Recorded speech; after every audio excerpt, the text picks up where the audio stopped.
Hi, I'm Jamie Brett and welcome to Cerebration's YouTube channel. This video is one in a series that is exploring about what life in space can teach us about coping with prolonged isolation. I reached out to Mohammad Iranmanesh to help get some expert insights into what life in space can teach us about coping with isolation.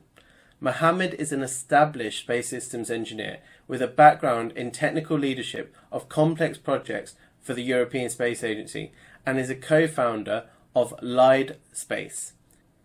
He has also undergone isolation experiments with the Mars Desert Research Station, where he worked in isolation with a small crew, one of whom was Camille Gontier. Camille has both a master's degree in space engineering and neuroscience and currently works as a development engineer at the Altitude and Orbit Control Department of Airbus Defence and Space. In this video, we'll be looking at what isolation experiments are and what we can learn from the research. From my point of view, like from an engineer who wants to work on those systems, I think it's just interesting to be in a situation where you put yourself in the shoes of actual astronauts to see what kind of problems they might have, and if so that when in my career I'm designing system for them, I have that in mind. So for example, when we're talking about being in those extreme situations, the type of interface that you might think would work great in a lab, like a touch screen or the type of buttons and things like that. If you don't keep in mind that they're going to be using them in a different environment, maybe with gloves, maybe with a sun glare, you haven't seen it in operation, you might not take those into account during the design phase. For the mental point of view and what they actually feel in isolation, I think it was quite interesting to learn about yourself. Just when you are in those situations, you tend to have maybe a more less filtered reaction to things, and maybe more basic way of looking at different situations. Some things that might annoy you in normal life, you are in a state of mind where you're going to be dealing with a lot of the issues, so you're prepared for that, and you are, I think, maybe more likely to accept discomfort in those situations. But then at the same time, things that might not have been an issue when you're in having your normal life, they start to be annoying. So maybe you don't care that much if one of your meal over the week wasn't as good as the other ones. But when you are in an isolated situation, confined, and you had the long day and you keep having the same. So the food that we had was basically shelf stable food, dehydrated, that we had to rehydrate. So like not having great food would be a bit more annoying over time. Definitely. I think the way we did it there, which is quite different from the normal life as well, because each of us had very specific roles, and we had a program that we had discussed a long time before about what we were going to do each day, and it was really trying to find during the day the balance between the rigidity of the program that we had planned for ourselves, and then also the flexibility that you need to have, because things are going to be different once you start to do them. Some things are going to be delayed, some things are going to take longer than necessary. So also seeing that, and you have to have a plan, but also you have to be flexible in a way that is not common I'd say in normal life. So the fact that we managed to create a momentum and live it like that, and that's what astronauts do as well. They need to have a very precise and accurate program for their day, but at the same time they keep some free time available for themselves to either take just for leisure, or to catch up with things that didn't go as planned. For me, it's keeping the momentum, I think. So again, I don't know for astronauts, but when you're isolated, you need to be aware of what you want to do, and be have a plan basically for your day, and that way you can keep doing it. So the thing I have in mind is when you find yourself you are in high school, and by the end of the summer holidays, it's been like 2 months, you haven't had to go outside to go to school, and you find yourself just, even if you have a very good morale, you're just not as productive anymore, because you start your day, your momentum is dying off, right? You stay at home, you don't want to go out, and you just you wake up at 3 and you just play video games and then it's already the evening. So you lose that momentum. And I think for astronauts and people who are in isolation, it's quite probably to stay productive, keeping that momentum of knowing what you're going to do and then be able to evaluate your day and plan for the day after. This is probably a big challenge, like keeping that so that you can keep being productive and not, lose your momentum. But obviously there are a bunch of mental health issues that you can have with isolation, being in space or on Earth as well. We're social beings, we need communication. And that's also like one of the big challenge of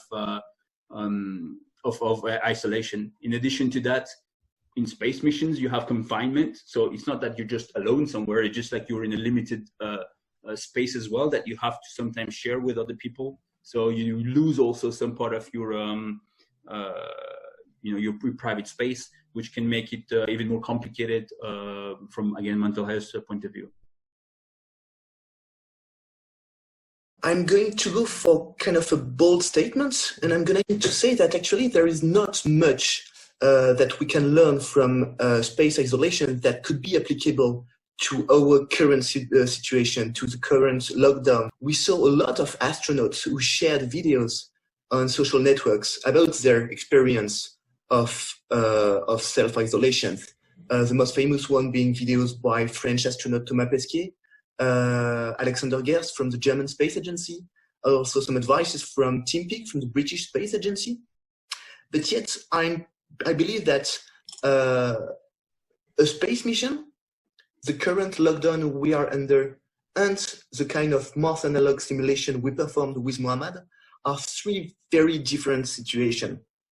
So when you are in space, when you are either an astronaut on board the International Space Station or when you are traveling to Mars, you feel a lot of physical isolation. Like the people who are going to travel to Mars will be millions of kilometers away from Earth.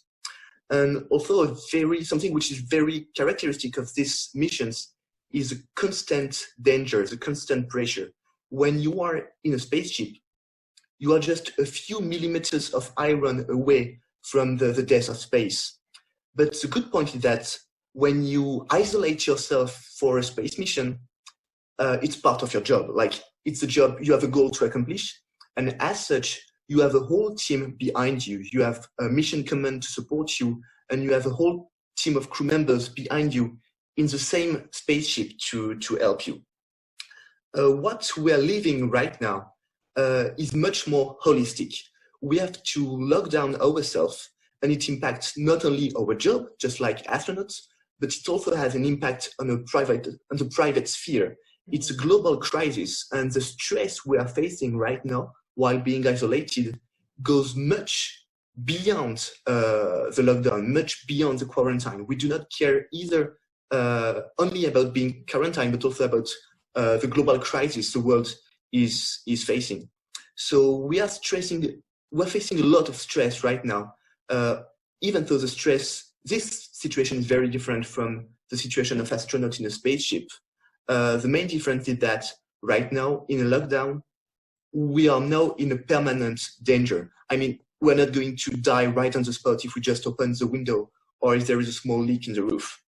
And our Mars analog mission that we performed with Mohammed is somewhere in between, because just like a real space mission, a space isolation, this isolation was scheduled. We knew when it was going to start, and we knew when it was going to end.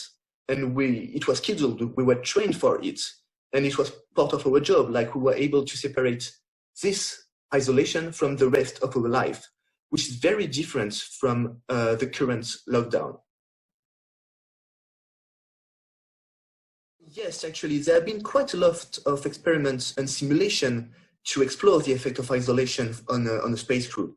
So for the most famous one, I'm going to quote the Mars 500 simulation, which was a 520 days simulation of isolation, which started in June 2010 and took place at the Star City in Moscow. So it was a very long simulation of isolation, which was organized jointly by the Chinese, the Russian, and the European space agencies. Another very interesting experiment mission on isolation is called the NEMO simulation, So NEMO stands for NASA Extreme Environment Mission Operation, and it's taking place in the Aquarius, which is a submerged habitat, which is at the bottom of the sea, 6 kilometers off the coast of Florida. So it's mostly used by marine biologists, but also from time to time for astronaut trainings. So this is a very remote environment because you are at the bottom of the sea.